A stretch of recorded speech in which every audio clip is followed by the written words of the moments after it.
Magandang umaga po mga kasama.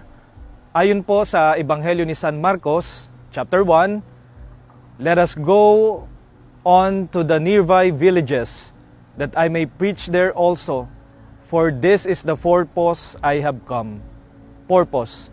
Maganda po sa pagsisimula ng taon na 2026, magandang tanungin natin ang ating mga sarili, ano nga ba ang purpose natin sa buhay? Alam niyo po, ang ganda ng salitang purpose, ito po ay nanggaling sa salitang Latin na propositus, na ibig sabihin ay to set forth, magkaroon ka ng goal.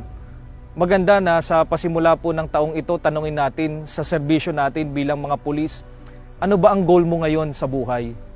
Sana yung goal po natin ay in line sa goal ng ating mga nakatataas na mga opisyal.